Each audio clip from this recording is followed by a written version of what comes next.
Chissà quante volte avete sognato. Who knows how many times have you dreamed of a big boat, but then you've had to yield to reason? A proposito di grandezza, la barca che proviamo oggi si chiama Z35 e il And suo speaking nome of size, potrebbe the far boat that we will try today pensare is called Z35, and its name might suggest that it's 35 feet, or 10.5 meters. But actually, it's longer, 11.5, and is even bigger than it looks. How come? Non so se conoscete Aldo Cranchi e la sua filosofia. I don't know if you know of Aldo Cranchi and his philosophy.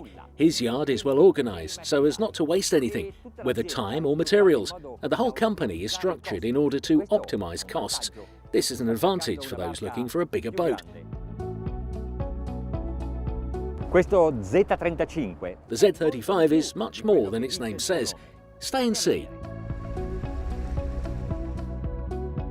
Let's start from the interior. There are two double cabins. The forward cabin is nice and high with a bed you can easily walk around, an elegant headboard and many storage compartments.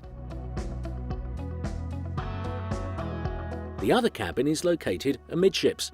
The bunks are separated, but if we put them together, we get a very large bed. There's a seat at the vanity and a large storage space under the window. I was not wrong when I said that this model is bigger than it looks because the dinette converts into a berth for two.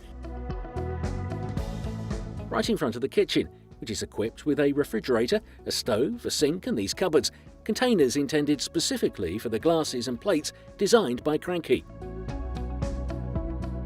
All of the spaces have a porthole and a window, even the bathroom. Here the space has been optimised to have a shower, separated by a partition. On deck, some details that can be missed at first glance show how successful Cranchi has been in finding new solutions for utilising spaces for the best convenience, comfort and safety. On the bow, the handrail is high, and from the deck there are stairs leading to the bridge. There is a solution adopted for motorboats, but why not also use it for a day cruiser? The kitchen is below deck, but outside you can barbecue. The cockpit is furnished to accommodate 6 people quite comfortably. If you want a nicer sunbathing area, you can lower the table and add a cushion. The ladies can also sunbathe near the captain. The roll bar serves as a place to hook the awnings that cover the cockpit for the night, and also to provide support for the antennas. And installed on the roll bar is the latest generation radar unit. See how it works. Observe the buoys surrounding us in the canal. They can be found even here on the screen, extremely clear to read. But how much does it cost? The question is important and the answer is interesting. Excluding tax, it's just a little more than €200,000.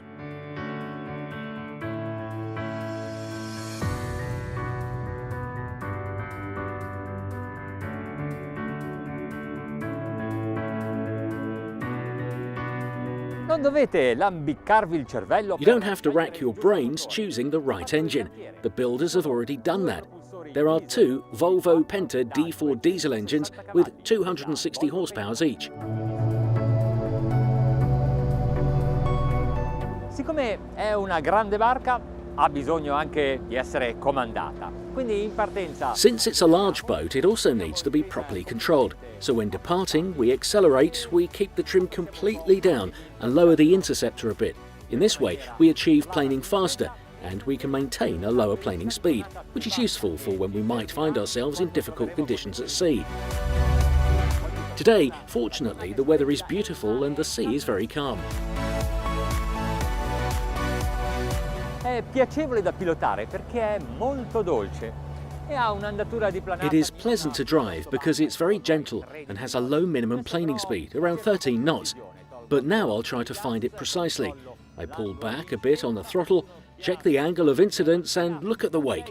No, I think I can still reduce my minimum speed. Ecco, questa è la vera velocità. Well, this is the real minimum planing speed of the hull. 10 knots, quite low.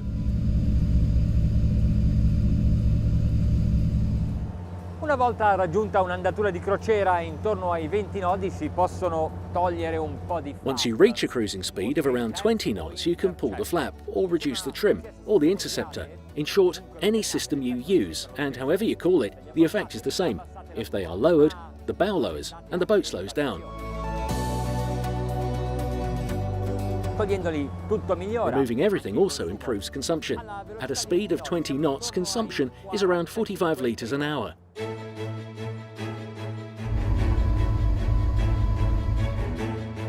Se volete fare qualche calcolo di consumo, If you want to do some consumption calculations for your cruise, you can say that at 27 knots it's enough to have 60 litres an hour, and that is a nice speed, if you can cruise at 27 miles an hour. al cambiare della velocità. When changing speed, it is always important to adjust the flaps to optimize performance. As you become accustomed to doing this, you will become a real captain. A 3200 giri minuto, ancora un regime di crociera, la velocità... On to 3,200 RPM, still cruising speed. Our speed is 30 knots, equivalent to 35 miles per hour. It is a high cruising speed with two 260 horsepower engines, but it's not enough. This boat does more.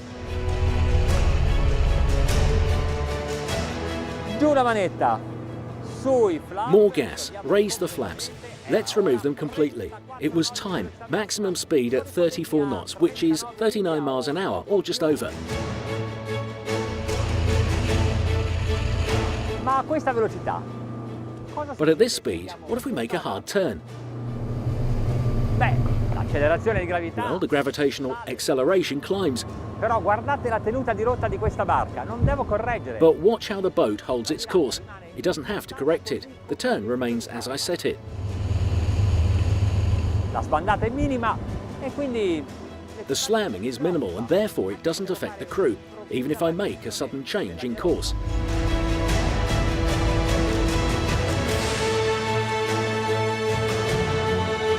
Se adesso è venuta anche a voi la voglia di provare questa barca, lo Z35... If now you are getting the desire to try this boat, the Z35 Cranchi, you simply have to come to San Giorgio di Nogaro, between Trieste and Venice, whenever you want, because the Marine Test Centre, Italo Monzino, of Cranchi Shipyard, is open 365 days a year.